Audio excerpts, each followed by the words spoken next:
والذين يؤثرون على أنفسهم ولو كان بهم خصاصة ومن يوق شح نفسه فأولئك هم المفلحون۔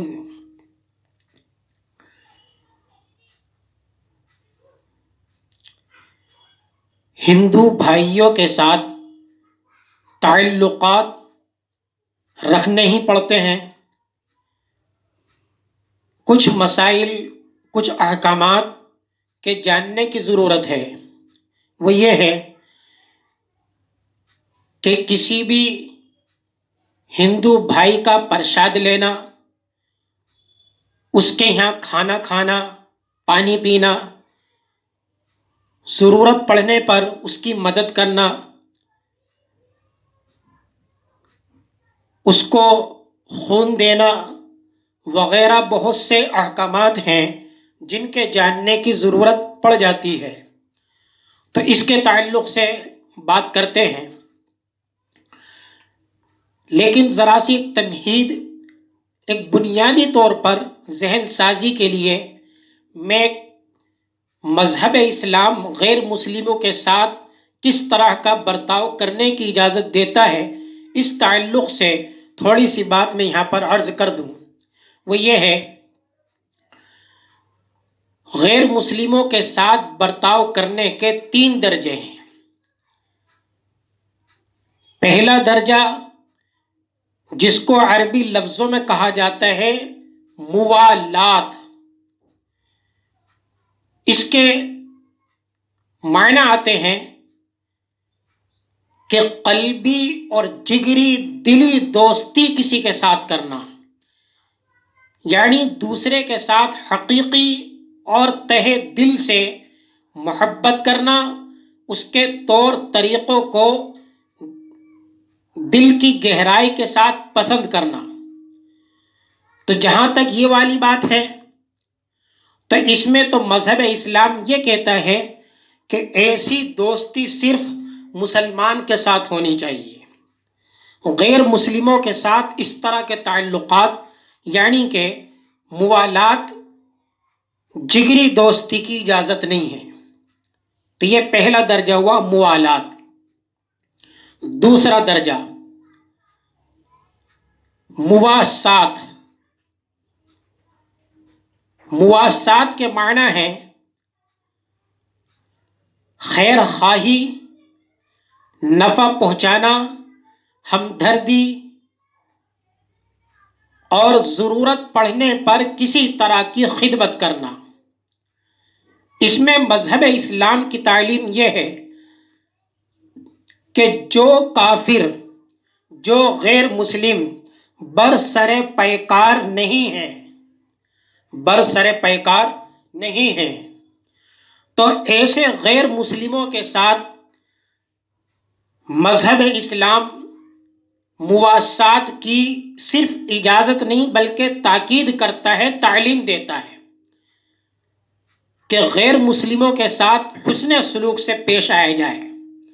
اور اسلامی تاریخ کا ایک بڑا باب اس سے بھرا ہوا ہے کہ رسول اکرم صلی اللہ علیہ وسلم نے، حضرات صحابہ کرام رضی اللہ عنہم اجمعین نے غیروں کے ساتھ بڑا بہترین سلوک اور حسن کردار اور ضرورتیں پوری کرنے میں ایک بڑی خدمات انجام دی ہیں۔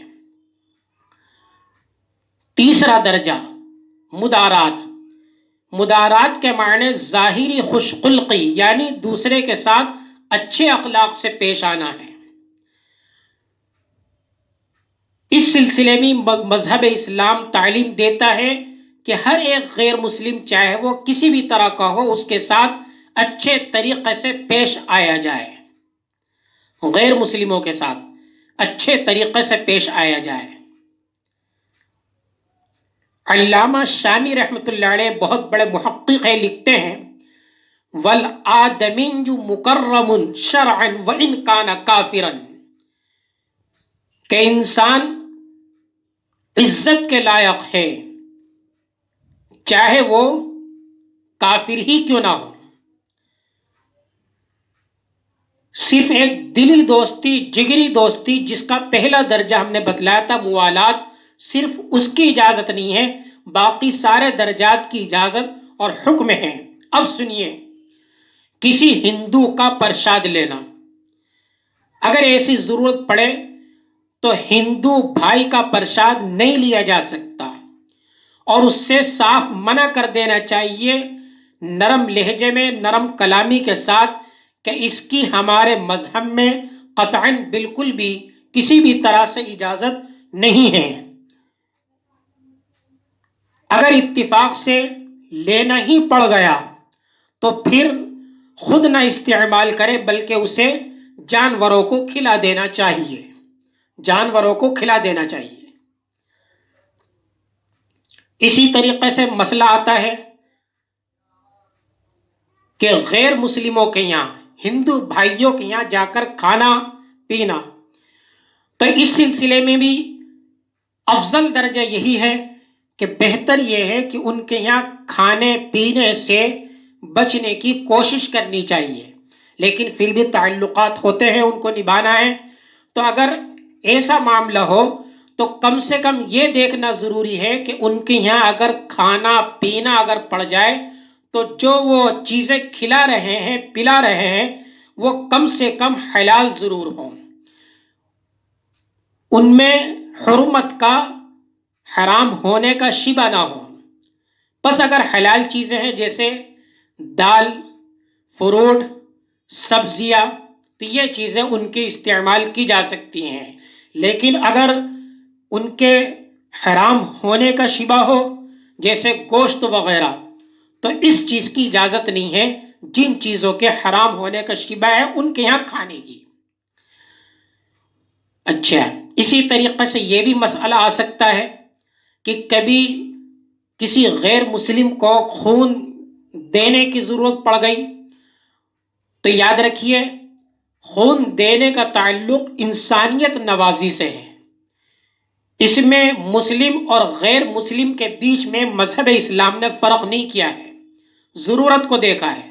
اگر ضرورت پڑ رہی ہے غیر مسلم کو خون دینے کی تو اسے خون دیا جا سکتا ہے، اور کبھی اگر غیر مسلم مسلمان کو خون دے رہا ہے تو اس کا خون لیا بھی جا سکتا ہے. خون لینے دینے سے مذہب اسلام کے اندر کوئی روک ٹوک نہیں، اس کی اجازت ہے. تو یہ چند احکامات ہیں جو ہم نے آپ کے سامنے بیان کیے ہیں.